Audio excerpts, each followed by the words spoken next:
414 games stretched over a 24 or 25 week period, leading up to one of the greatest moments in sports and comfortably the most joyous period in the calendar for many fans of our great sport.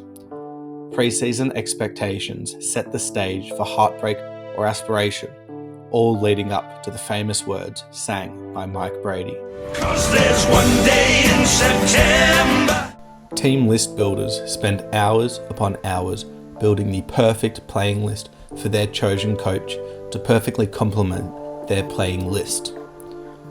The strive for perfection often drives people mad, yet the people behind AFL clubs do this year after year after year.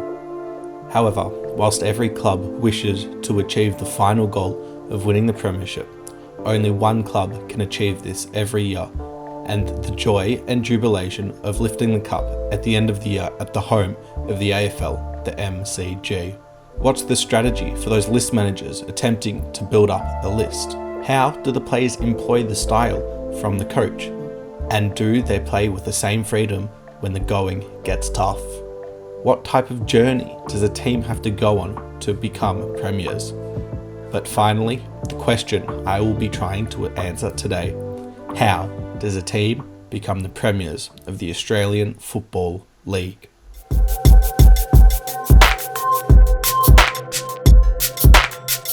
Hello everyone, and welcome back to the Premiership Quarter. Today we are going to be entering another deep dive, going through who I think will win the Premiership, but more importantly, how a team gets there, the list build, the tactical reasons behind why they get there, and how a team might play in order to achieve the ultimate goal of winning a Premiership. Just to preface this, I am strictly going to be basing off the 2016 to 2024 year, because before that I think the game has been too much different. Obviously in like the 90s and 80s we had a much different game, and then even compared to the mid 2000s and early 2010s, it was still different enough for me to be able to want to not have that in the video. So that's why it's simply going to be starting with the Bulldogs here, and even still that year I think you can make an exception for, given how outlandish it was. But as I said, if you wouldn't mind leaving a like on this video if you do enjoy it, as well as hitting the subscribe button if you do enjoy this type of content, really help grow my channel. But with that being said, let's get straight into the video. 2016 was a year for the ages and has since been reminisced upon in great light. Whilst Donald Trump was elected as President of America and Brexit occurred in Great Britain, there were some fabulous sports stories throughout the entire year. The Cleveland Cavaliers won an NBA Final Series after being down 3-1 for the first time in history. The Chicago Cubs won the World Series for the first time in 108 years. And don't forget the rampant streets raging with the rise of Pokemon Go. But in our land, girt by sea, the Western Bulldogs created one of the greatest upset victories you'll ever see in your entire life. Their path to the grand final was no easy feat. Getting past a West Coast team at home by 8 goals was certainly a boost in confidence. Then getting past the reigning premiers for the last 3 seasons in Hawthorn in a nail-biting affair, before edging past the Giants in a very close game up in Sydney. And that led to the grand final blockbuster against Sydney, the best team for the entire year. What was to come would etch the entire team into folklore for the Bulldogs and snap a 62-year premiership drought. In 2017, Richmond looked to have done a Western Bulldogs, becoming premiers after ending a 37-year drought and beating Adelaide in the grand final by 8 goals. In 2018, they looked to set their sights even higher, finishing out the regular season first and then making their way to a preliminary final against Collingwood that would set the stage for one of the great games and one of the biggest player moments you will ever see. Mason Cox tearing apart the Tigers was something no one could have predicted, no less on an All-Australian key defender in Alex Rance. He seemed to have set the Pies up for a date with the Eagles in the 2018 Grand Final and potentially seal another premiership, the number 16 to tie with Essendon and Carlton. However, the Eagles had something to say. The clutch brilliance of Don Sheed. He's got the most impossible goal! In the qualifying final, West Coast were able to take the win. However, Collingwood would start favourites in the grand final at approximately $1.67, but West Coast would bring home the upset victory. And in 2019, unable to replicate their same form, Richmond would take home the premiership, and they would do the same in 2020 in a COVID-interrupted season. After being down at halftime to Geelong, they were able to come back with a fantastic effort from Dustin Martin, bringing them over the line. It meant 3 out of 4 years that Richmond would have won the premiership after not winning one for over 35 years. It was a fantastic period for them, but their dominance had seemed to have ended. In 2021, Melbourne were the team to beat. After beating the Geelong Cats in the final round of the season after the siren to secure first place, they would then play the Western Bulldogs in the grand final, who, after missing out on top 4, had to beat Brisbane there and Port Adelaide in Adelaide in order to secure their grand final spot. The game would be one to remember because, as the Bulldogs had just recently broken their premiership drought, Melbourne would look to do the same, with encouraging words from a great like Ron Barassi. After a topsy-turvy first 2.5 quarters, the Bulldogs seemed to have the game on their hands, being up by about 3 goals. But Melbourne would turn it on and finish the third quarter to end up being in front by 4 goals, with some great centre bounce dominance taking them the lead. In the fourth quarter, they never looked back and ended up winning the game by a margin of 74 points, one of the biggest margins in a grand final that we've ever seen. Melbourne broke their drought just like the Bulldogs had did only 5 years prior. But they looked to have wanted to do the same in the next year, starting off 9-0. However, after going out in straight sets, the grand final was set up between Geelong, the oldest team in the league, and Sydney, a young team who had just started to come through the ranks. This Geelong team was different than normal, and up against a youthful and energetic Sydney team, they were going to have to bring their best. And that they did. Tom Hawkins absolutely torched Tom Hickey in the ruck, kicking a couple early goals from stoppages and setting up his team for a fantastic victory. They would end up absolutely smacking Sydney and able to send off one of their greats, Joel Selwood, in the best style possible. The big surprise, however, from 2022 outside of Geelong was Collingwood, who had jumped from 17th on the ladder all the way to a top 4 finish and nearly making a grand final as well, only losing to Sydney by a point.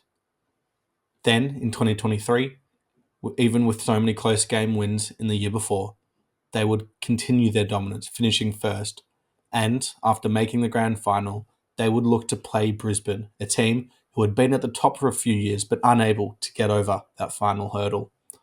This grand final looked to be set for the ages, with 2 teams who were really pushing for a flag. The youth and experience on Collingwood's list looked to have met the match of Brisbane's prime players, Lachie Neale, Joe Danaher, Harris Andrews, versus Nick Dacos, Darcy Moore and Scott Pendlebury. Who would win? How would the game go? And where would the game be won?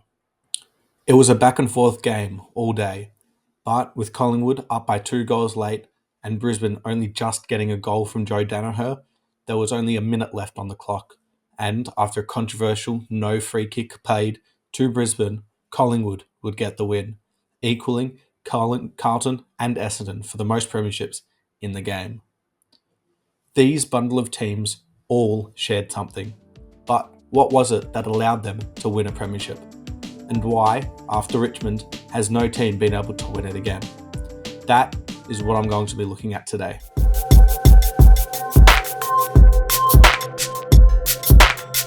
Melbourne in 2021 were known for 2 things: contest and defence.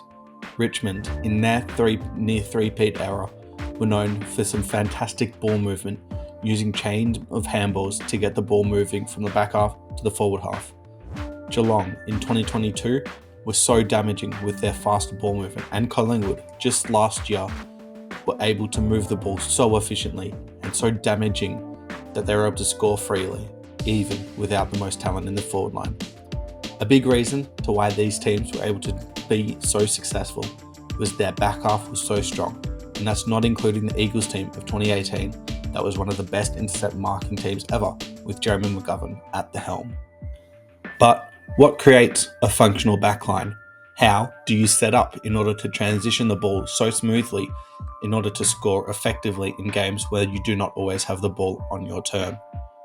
That is what I'll be talking about, and why I think it is so important for teams to have a set structure behind the ball.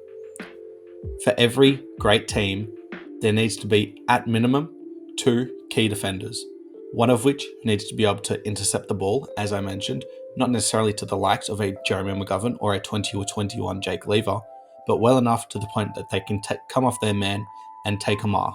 The other key defender, more importantly, has the role of taking the opposition's best tall key forward, shutting them down, or at least trying their best, and not allowing them to get off the hook. Outside of just your 2 key defenders, you need one medium, the player who either takes that medium forward or a midfielder who's a bigger body, similar to what a Dustin Martin or a Bontempelli does when they go forward. Outside of your 3 key and medium forwards, you need a versatile key back, someone who can take a small if needed or be elevated into that medium defender role if an injury happens. Think of your Braden Maynards or your Michael Hibberts for Melbourne in 2021. Those players might not have the biggest names and they might not be the most flashy, but they can be so important to how a team functions behind the ball, providing flexibility for their coach. Aside from your key defenders, having a small lockdown defender who's able to take the opposition's best small is hugely important. Who's going to shut down Charlie Cameron? Who's going to take the Toby Green matchup?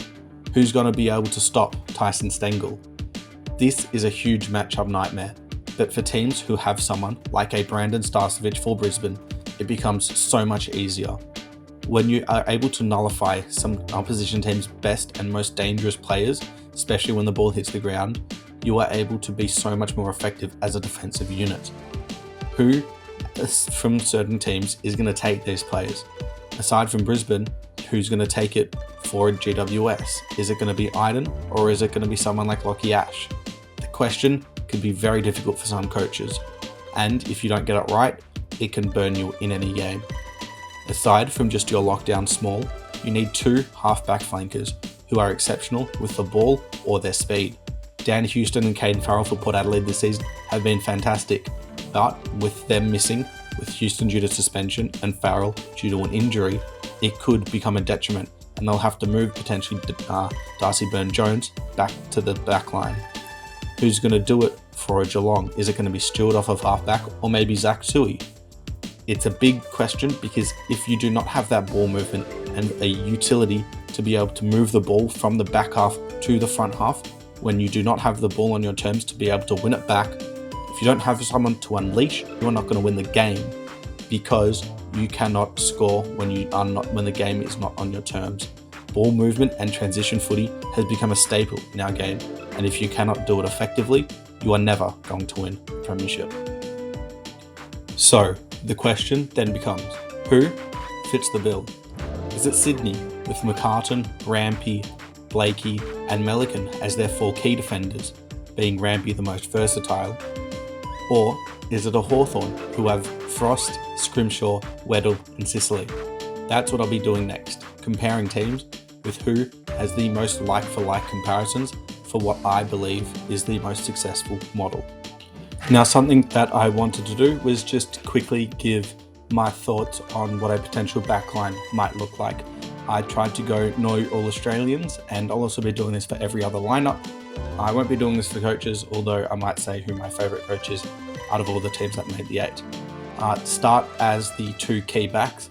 I went with Jack Payne as the proper lockdown defender, and I went with Alir as my other. I think Jack Payne works really well next to Harris Andrews, and I think Alir working with someone like Sir Thatcher probably gets an upgrade here, and I think he will thrive on that and be really good as an interceptor and be unleashed. As my sort of 3rd medium defender, I've got Dane Rampy, as I really think he's super important to Sydney, and he's one of the best leaders in the game, and I think he shows that every week. As sort of my versatile defender, I went with Josh Weddle. I think he's been fantastic for Hawthorn this season, and there's very little to sort of be picky with his game. I think he's fantastic when he's able to be unleashed. He's shown he can kick goals as well, but he can also be locked down when you need him to, and he's played on the likes of Jeremy Cameron at times when you need, and I think that's exactly what you want. In terms of my proper lockdown small, I went with Brandon Starcevic. I already mentioned him a few times in this video, as I think he's one of the best, arguably the best lockdown small defender. As sort of my halfback attacking player, I went with Adam Sard. He's still very solid defensively, but he's got a good kick and he's very, very quick, and I think that can be important. And then sort of my seventh option would be Jake Lloyd. I think he is a fantastic kick and he can be employed up the ground a little bit as well, and I think that works. And altogether, it's a very solid defensive group, but I also think there's a lot of rebound potential, which could be really important in certain games. The final thing that I want to do with each backline, and actually each line when I get to them, is rank them going 1 through 8.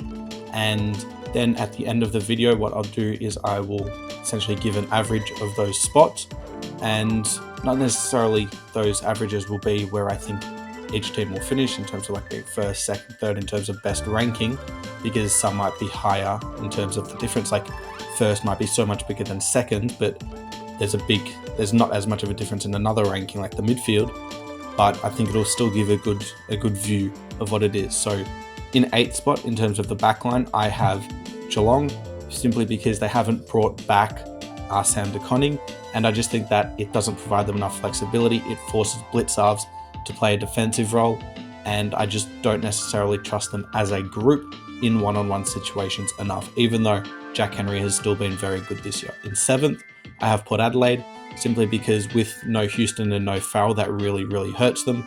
The move of Radaglia forward has certainly boosted the IQ of the backline, and I think that's helped, as well as the inclusion of Logan Evans, who has been very, very good so far for them in the back end of the year.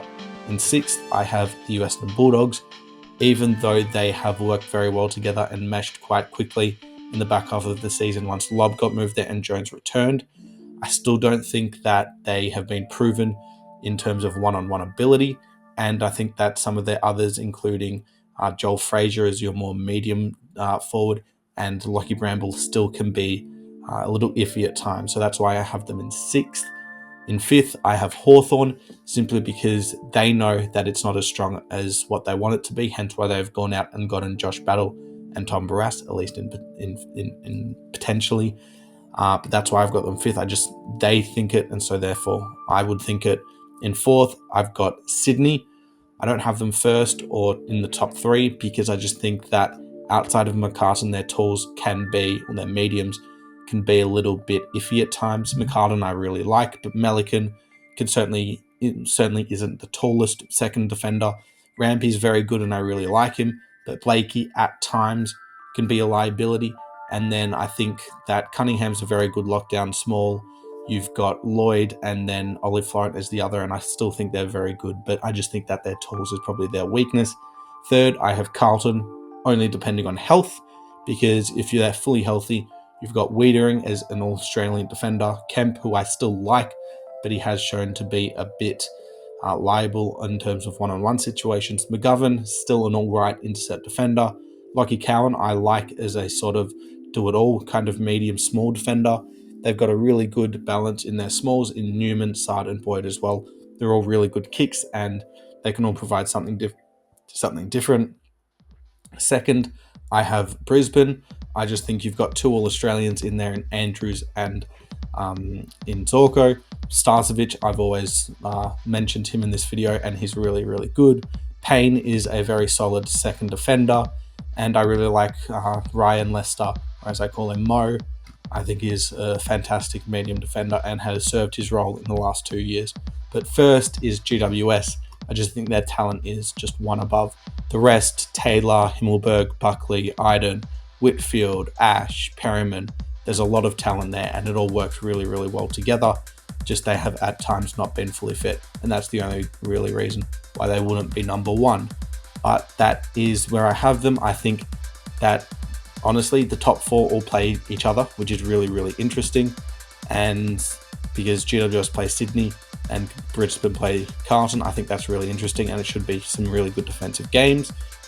So to summarise what a Premiership winning backline looks like to me, you need to be able to have tools who can either lock down or intercept, preferably both, a medium and a versatile defender who can step up if need be, but also take a potential midfielder like a Dusty if that happens when he gets moved forward.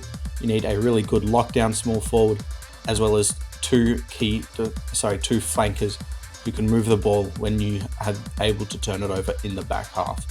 That is what is needed, and I think there are only a few teams who definitively have that in their backline.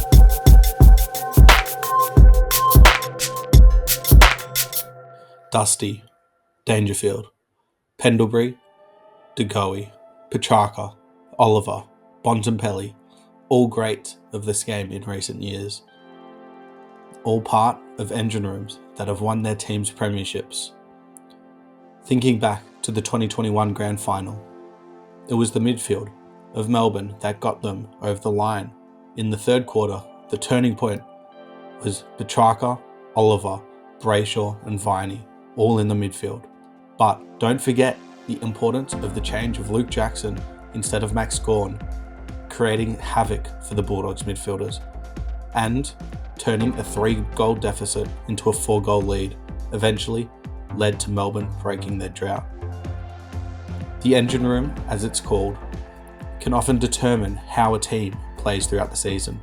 Being able to balance great ball users, in and under midfielders, and then outside midfielders who like to use their pace and skillful moves is important.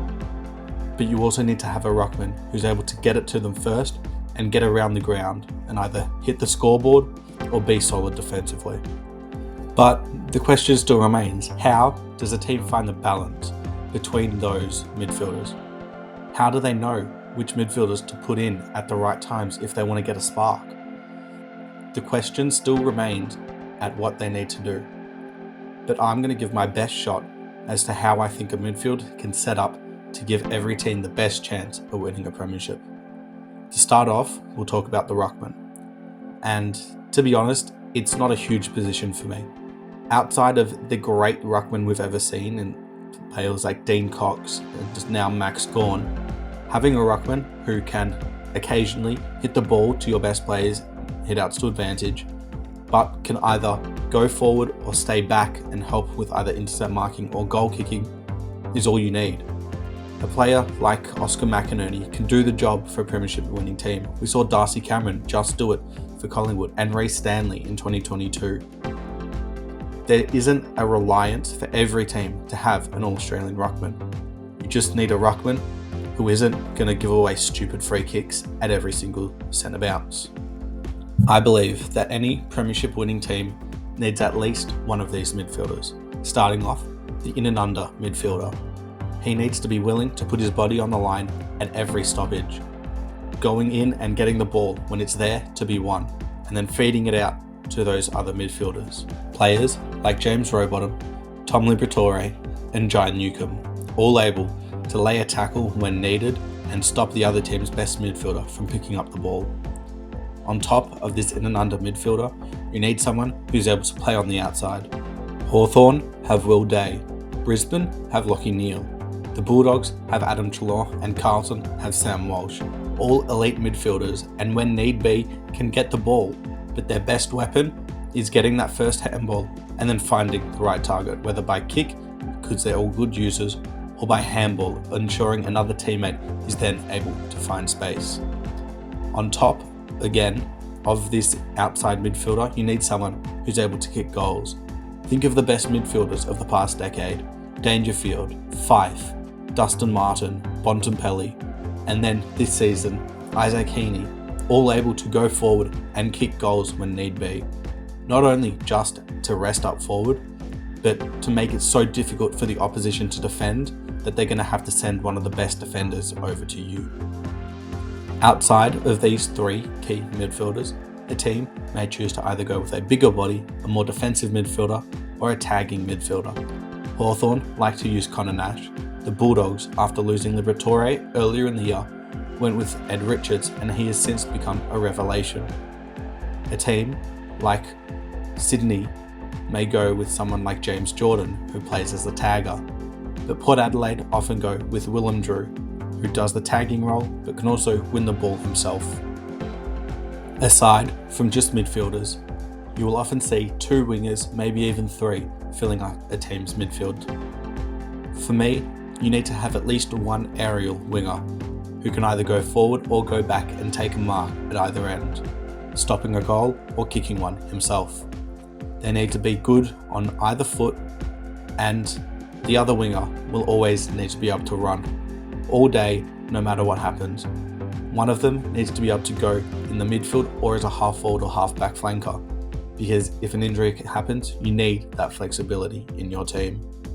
If I were to pick a midfield that didn't really contain too many genuine key stars, which what I'm trying to do with build my 18, but obviously with the midfield you can't always get what you want. With my ruckman, I decided to go with someone very few people would choose, but I think who has probably since about around 17, 18 has been really, really good, and that was Jordan Sweet from Port Adelaide. I think he's very good in the ruck and can definitely get good hit-outs to advantage for the midfield, and I also think that he provides some value either going back or going forward. Not necessarily the most either way, but enough either way to where the point he is still effective. For my in and under midfield, I went with Josh Dunkley. I really like him. I think he plays a really underrated role in the midfield for Brisbane. Obviously, Neil gets a lot of the credit and McCluggage is the more exciting player, but I think he's always there and he's a fantastic player. My more outside and ball use type of midfielder is Sam Walsh. Hasn't had the greatest of years, but was very good against St Kilda, and I still think he has that absolute talent. My more goal-kicking midfielder, I went with Patrick Dangerfield. I think at his age, what he's still able to do, the burst he's still able to get away from stoppage is fantastic, and we obviously know he can still kick goals. That has certainly not left him with his old age. The last pick that I went with a bigger midfielder was Connor Nash. I really like him. I've mentioned him before as that bigger body.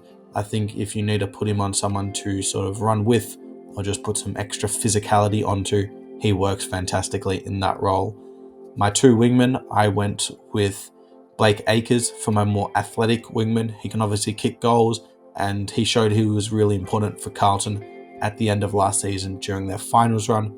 And then my other wing spot is Bailey Williams for the Bulldogs.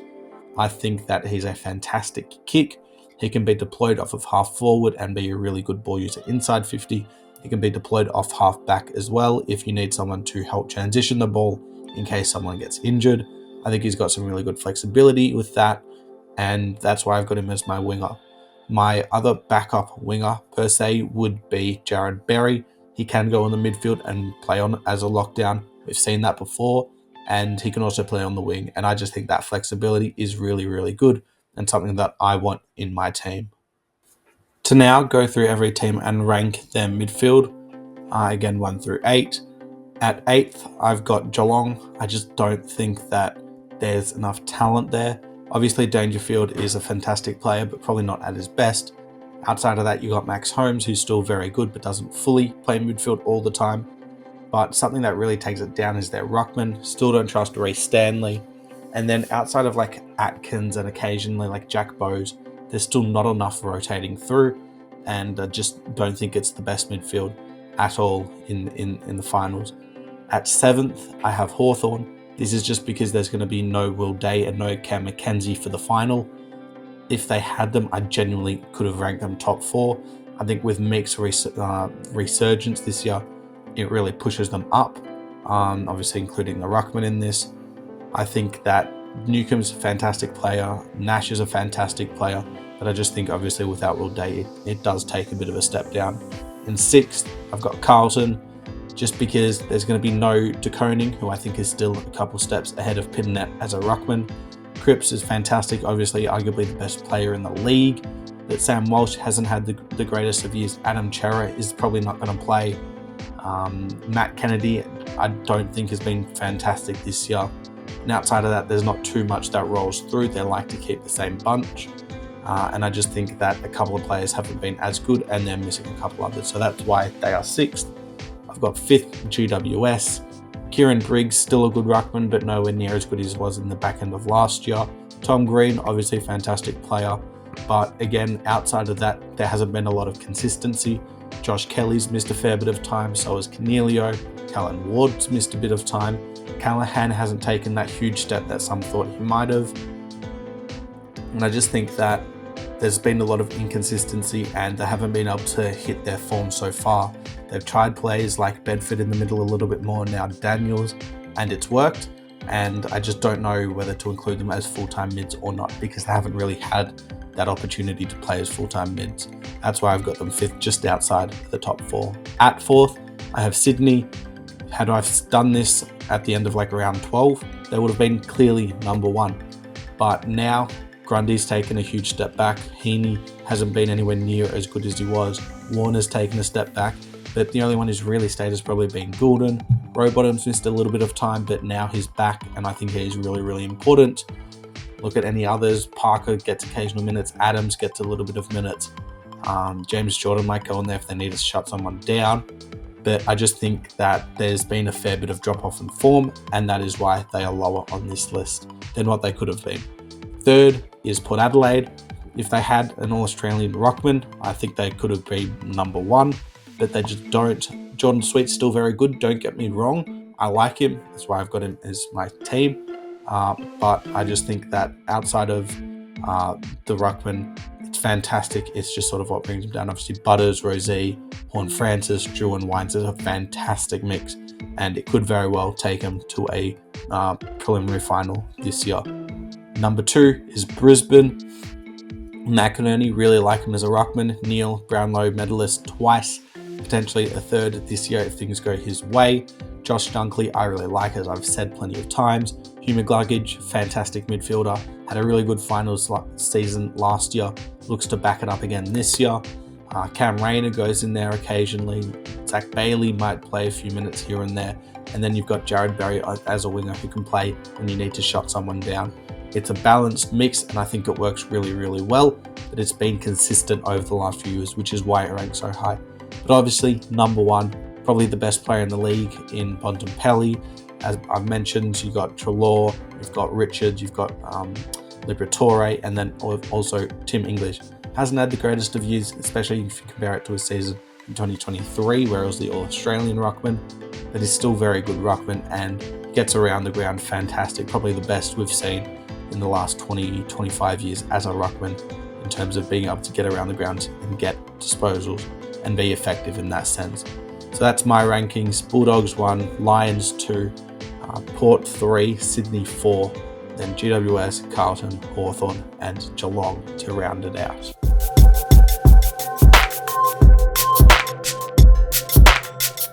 No matter the utter dominance a midfielder may have, the impenetrable wall a defender may be, a game can be won and lost off of a forward's boot.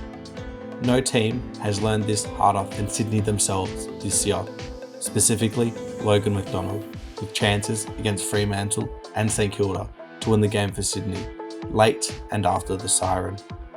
Scintillating ball movement and excellence in the midfield doesn't always equate to forward half success. The balance of finding an elite key forward, whilst also maintaining equity in terms of chances and opportunities inside 50, can be one of the most difficult things for a team to accomplish. In order for a team to find an upper hand, would they go with something like 3 key forwards, trying to become too tall for the opposition to defend, being able to outmark the opponent with ease? Or do they go with just 1 key forward and having 4 smalls, allowing speed and ball movement to shine through, making it even harder for the opposition to catch up with them? The difficulty in finding this balance can ruin teams' chances, and ensuring that you've got the right mix has never been as important as it is right now. In my opinion, the best way to set up is by having a defined key forward who you would either stick at the front of the goal square and allow them to own the 50, or by having them push up the ground, making it so difficult for the opposition team to defend that they have to choose between double teaming them outside the forward 50 or allowing one-on-ones inside the forward 50. Outside of just your one key forward, you need someone who is able to do some backup ruck work, someone like a Harry Mackay has turned into, or a Joe Danaher, allowing the ruckman to rest and also to get involved in the play if they are down on form. Outside of your two key forwards, ensuring that there is a medium forward who is able to be that outlet kick along the wings when your team is able to turn the ball over in your back half is super important.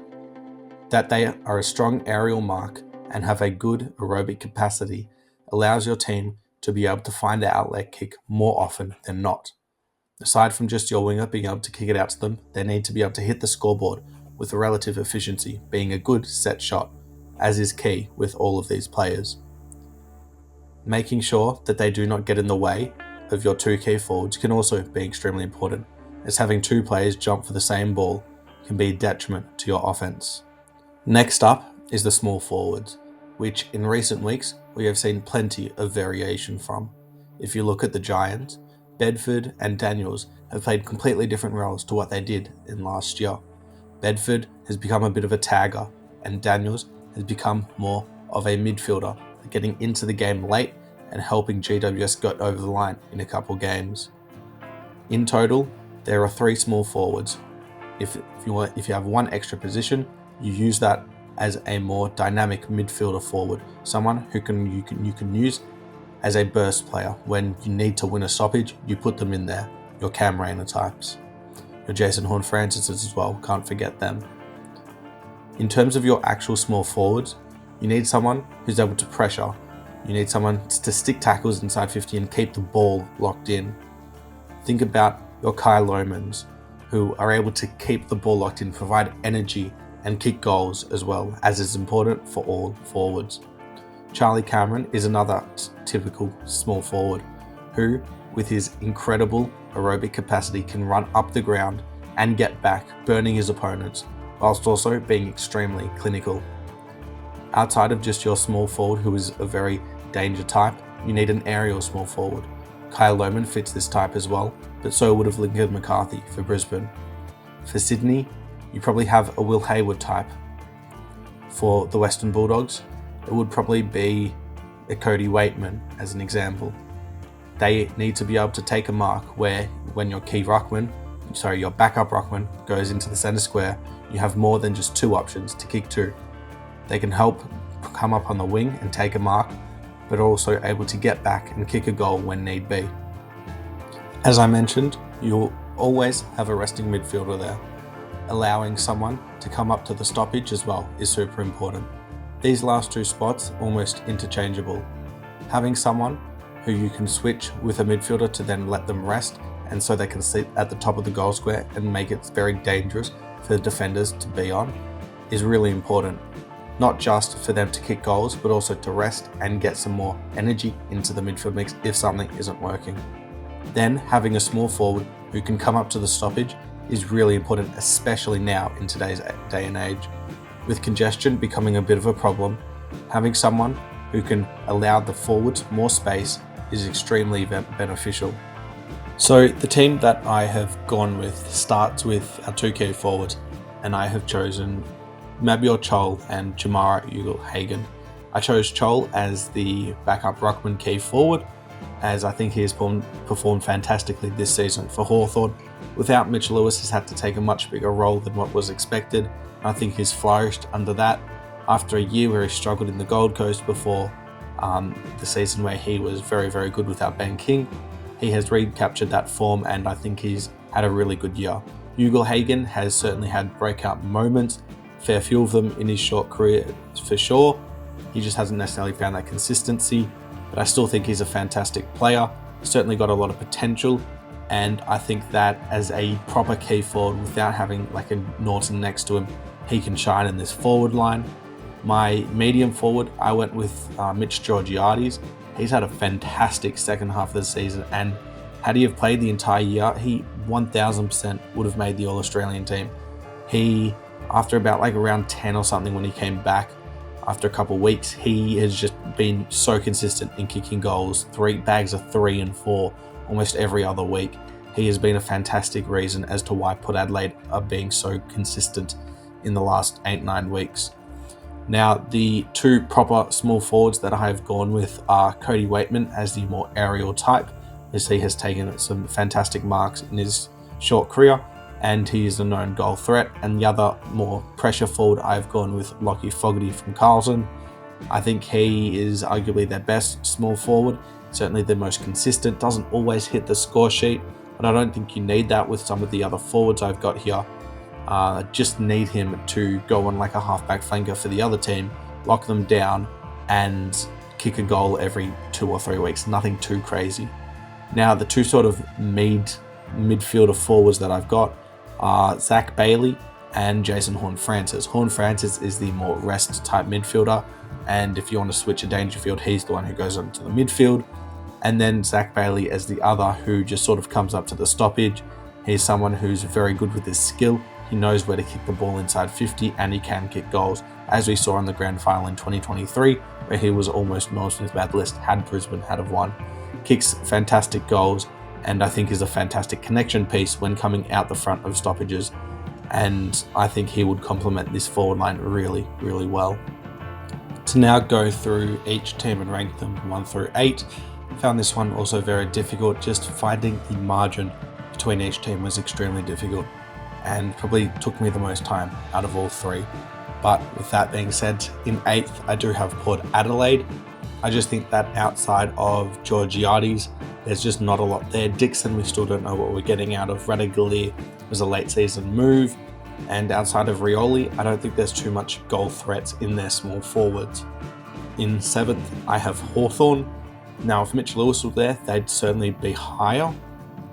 But outside of their smalls, it's an old Gunston, it's a very young and inexperienced Carl Shadia, and then Smabi Ochol, who's, yes, been very, very good, but I just don't know how high of a ceiling he has.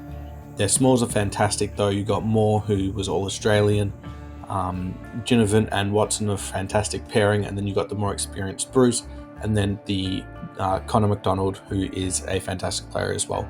So some really good smalls, but outside of that, I just don't know how much you can really get out of the rest. In 6th, I have Carlton. The talent is certainly there for them to be higher. However, I just don't think that they work all together very well.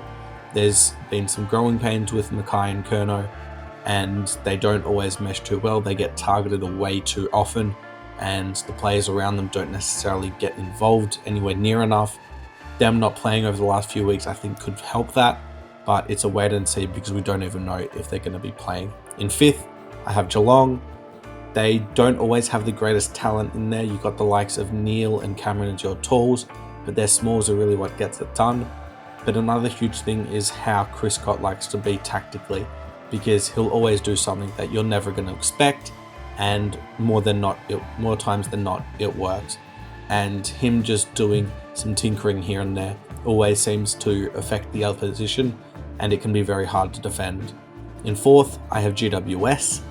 Now, obviously, when you've got the Coleman medalist, you're going to rank up relatively high.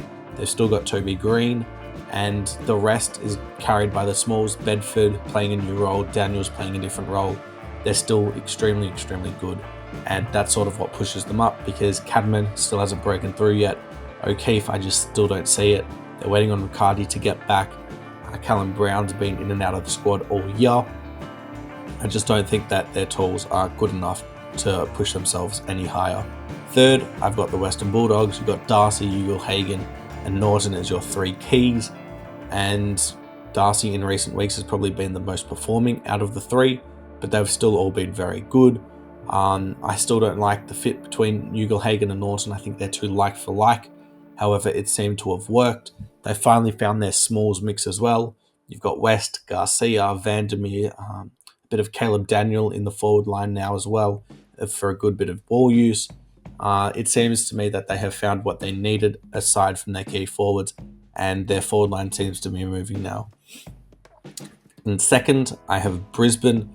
They've obviously got 2 really good key forwards in Danaher and Hipwood, but their smalls are fantastic. Cameron, Lohman, Bailey, Rayner is a more medium midfielder kind of forward, but they're all fantastic, and they all get some really good damage. They've had to play Logan Morris this year, obviously the big Mac historic guy, and he has been very, very good when he's played in the back half of the year.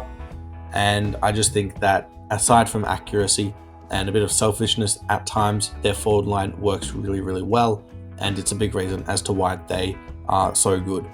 But in first, obviously, the number one scoring team from 2024 is Sydney.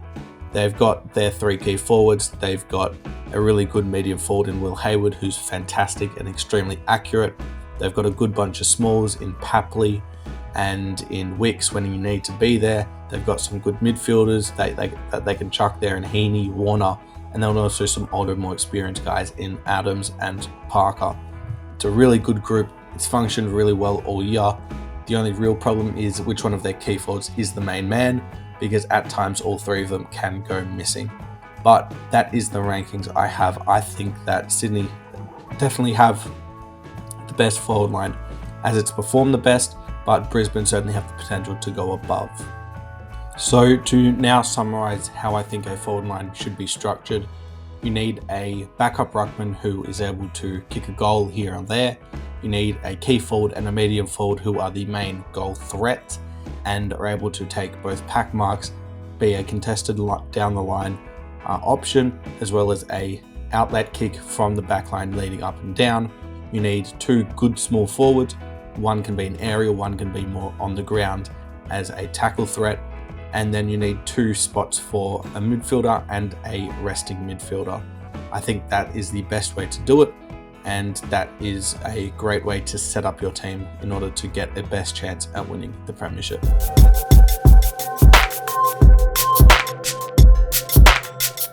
In a league where searching for talent has never been more important and teams are getting better and better, finding minute details to get an edge over the opposition team is extremely important. Finding the right coach for your playing list or the right playing list for your coach has never been more important. Look at Chris Scott and John Longmire, two of the best coaches of the last 15 years, have ensured success for their two teams. Geelong have barely missed finals since 2007, and Sydney have done the same since probably 2005 when they won the Premiership. With all the congestion in the AFL right now, as teams have struggled to find a difference, being able to find a team's weakness and exploit it, whilst also being able to minimise the opposition's strength, has never been as important as it is right now. If you are behind in a game and it's the fourth quarter, what levers are you going to pull in order to get the win? Is it just going to be one simple move, or are you going to start it from the beginning, ensuring that your team has the best chance of winning? Whilst there has been a bit of a cycle with coaches in recent years, with plenty teams shifting who they have at the helm, certain teams have kept their man. The aforementioned John Longmire and Chris Scott at Geelong and Sydney are two of the best, but Ken Hinkley has also staked his claim as Port Adelaide coach for a fair few years. Outside of that, Brisbane have had Chris Fagan for a few years. Carlton have just recently appointed Michael Voss. Hawthorn also just recently appointed Sam Mitchell. The Bulldogs have had Luke Beveridge for basically 11 years now, and Adam Kingsley has made a huge impact in such a short time at the Giants. Last year, we saw Collingwood be able to change plenty of levers during games. Jack Crisp was able to play off halfback, in the midfield, or even at half forward at times.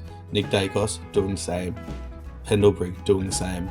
Sidebottom was played as a full-time winger, but we've seen this year he has changed his game a little bit in order to stay up in form. Brisbane in 2022, after being eliminated from finals, needed a change in the backline. They decided to switch Harris Andrews into a more roaming role similar to that of Jeremy McGovern, and it worked wonders for them, allowing them to go all the way to a grand final, narrowly missing out on a premiership. A lot of teams want levers to pull. The big one normally is the inside midfielder who becomes a forward and having a game breaker to go into the midfield. Think of your Dustin Martins, your Cam Rayners and Jason Horne-Francis this year who are going to do the same thing. What other levers though can a coach pull? How impactful can these be in a game? These are really important things, and if a coach pulls the wrong lever, it can cause them to lose a game, and that may end their season. So, What would I want from a coach? First of all, they need to be defensively solid. Collingwood in 2023, whilst they love to transition the ball, the only reason they were able to do it so easily was because they were able to turn the ball over in their back half. This was from a really solid defensive unit. You had Moore, Murphy, Howe and Maynard all very solid in the backline, with that 4-key structure as I mentioned earlier. In 2022, Geelong were fantastic behind the ball. Outside of just Tom Stewart, you had Colin Jasny and Sam De Koning having a fantastic year, along with their smalls in Buse, Duncan and Guthrie. 2021, Melbourne were one of the best defensive teams, with May, Lever and Hibberd at most of the times being so controlled down there. They weren't able to score as freely in plenty of games, however they always were in them because they were defensively solid. Richmond's almost three-peat era was defined by their ball movement, but like Collingwood they also needed to turn the ball over. Having Rance, Floston, Grimes, Broad all helped, once again with that 4-person structure at the back. So, if a coach doesn't have that structure behind the ball, they are never going to be able to get the game on their terms. After that, they need quicker ball movement. You need to be able to transition the ball quickly. If a team doesn't get set up, you need to be able to capitalize on that and score effectively. However, you also need to ensure that you can keep the ball locked in your forward line, not allowing other teams to transition the ball themselves. In the midfield, you need to be dynamic. Outside of just the players, having sets that you can then use has always helped. Think of the Essendon game against Fremantle, where Zach Merritt was able to get away from stoppage and break the game, allowing them to score a point and win the game. However, on the flip side, a coach must not be so set in his ways that he isn't willing to pull a single lever. A big reason as to why I think Justin Longmuir and Michael Voss have struggled at times this year, aside from just injury, has been that they are so steady in their ways that they're not willing to try something new. Fremantle moved Hayden Young to the midfield this year and he was fantastic, but it left a big hole in their ball movement, and not allowing faster play when they need it lost them the last 4 games. Carlton were the same, so focused on getting the ball to Harry, Mackay and Charlie Curnow that they completely ignored that they had a really good bunch of smalls and were unable to capitalise when the ball went to ground. So who do I think is best set up to help win their team the flag? At first, I think Chris Fagan, with the experience he has had in recent years, understanding what levers to pull, I believe that he is setting up his team very, very nicely. Outside of just the Harris Andrews flip, he knows in the midfield that he can use Jared Berry as a tagger, but he can also play on the wing. In the midfield, he can move Cam Rayner when need be, or Zach Bailey, and provide some spark and some real aggression that they don't necessarily have with Neil, Dunkley and McCluggage. But with the addition of Will Ashcroft now, it provides something else. You look at their key forwards with Danaher, Hipwood and Morris, that was a huge change, and very few people would have expected them to go with that at the start of the year, if any, to be fair. So I think Brisbane is set up very nicely. Another one is always Chris Scott, simply because he can do anything. He literally will change something on every single line, and all of them could work. He didn't go with Sam De Koning against Port Adelaide, but it could work because Port Adelaide don't necessarily have the greatest of key forwards. Making sure that Georgiades doesn't tear him up is more important than a Charlie Dixon. For Port Adelaide, Ken Hinkley is going to have some moves that he needs to make. Without Dan Houston and Kane Farrell, their ball movement is going to take a hit, which is a big reason as to how they score so freely when they're not scoring from stoppage. For other teams, Hawthorn need to ensure that they don't allow the Bulldogs to get the ball inside 50 as much as they may want. Their midfield is going to need a slight tweak, as without Will Day, the Bulldogs may be able to capitalise with their fantastic ball stripping ability. For the Bulldogs, do they simply want to go with Lobb, Jones, O'Donnell and Fraser as their key backs? Or do they want to bring in someone else who can then go on the smalls of Hawthorn? These questions are going to need to be answered for each team, as if they're not, they can all be game changers. Having a team full of energetic 21-year-olds compared to having a team full of 32-year-olds who are on the back end of the career isn't always ideal. Just because one may be perfect for the future and one is perfect for 2 years ago doesn't mean that they can win it themselves. Ensuring that there's a balance between youth and experience is ideal for every team. For example, the team that I had picked out of finalists from this year, who weren't necessarily all Australians but still very good players, included plenty of experience. Adam Sard, Dane Rampy, and O'Leary in the backline are all fantastic players. Dangerfield and Dunkley in the midfield would complement the youth in this team fantastically. But having players like Josh Weddle, Jason Horne-Francis, and others like Sam Walsh would really help bring out something that the older players couldn't give, ensuring that a balance is met. With different coaches having different balances can be important.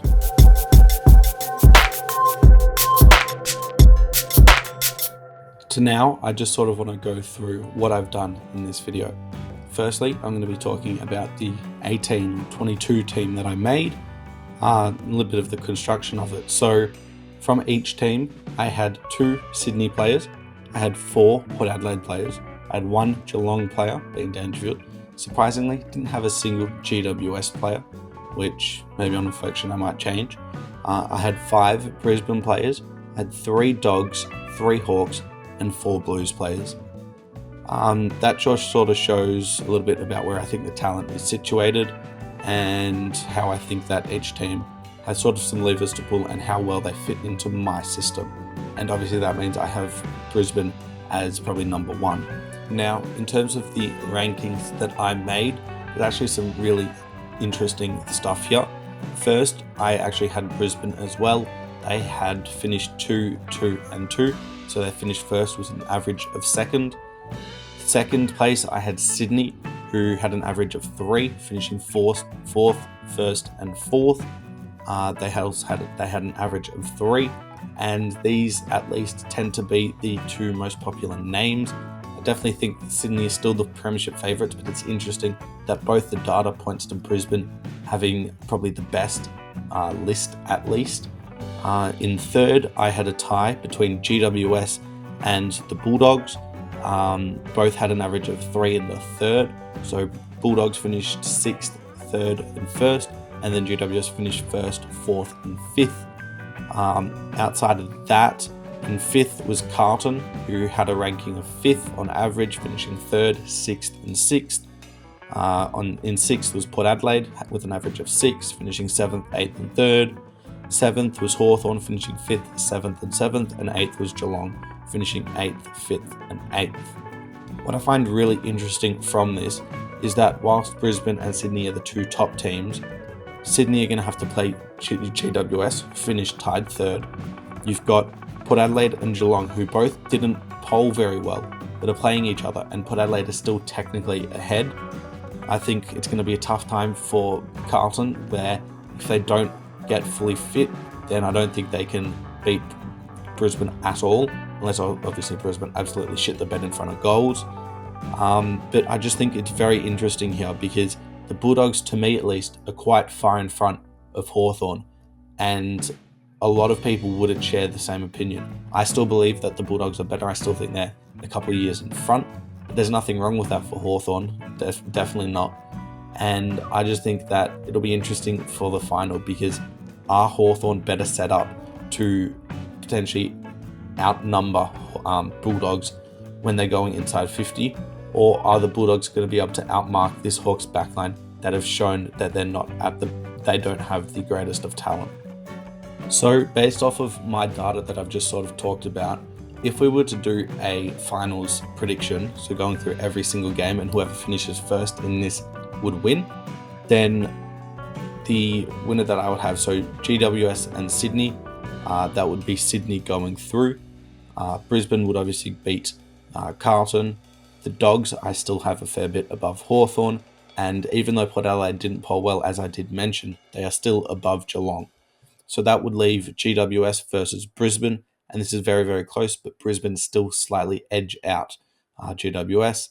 And then Geelong, Bulldogs, Geelong finished last, so there's no chance for them to win, and they unfortunately go out in straight sets. The preliminary finals then are set up as Sydney versus the Bulldogs and Port Adelaide versus Brisbane. The one thing that I will say is that these predictions do not take into account home advantage. For Port Adelaide, they have a fantastic home advantage, and even if they were below Geelong, they could still be above because you could get a 2 or 3 goal advantage. Same thing with Brisbane. I think that they can get a 3 goal advantage at home, which, if you compare that to last year, they only beat Carlton by 3 goals, which shows that they were very, very even. So in the preliminary final number one, though, Sydney versus the Bulldogs, Sydney finished with an average ranking of 3, as I mentioned, and Dogs finished with 3.33. So in the end, it was very, very close, but Sydney nudged them out. It'll be interesting, though, because the Bulldogs did actually smack Sydney at the SAG earlier in the year. Now, Port Adelaide versus Brisbane.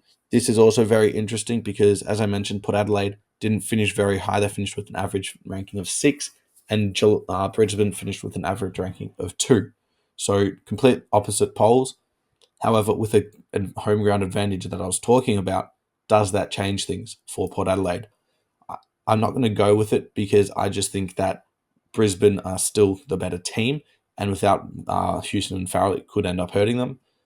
Probably will end up hurting them, but there's still a chance that they're able to get over the line. But also in this game, Brisbane smacked Port Adelaide, so that'll be very, very interesting. That ends up with a grand final of Sydney versus Brisbane. Now, if you weren't expecting, this is first versus second from my rankings, and obviously Brisbane would then end up winning. So surprisingly, I had Brisbane winning the flag based off of my rankings.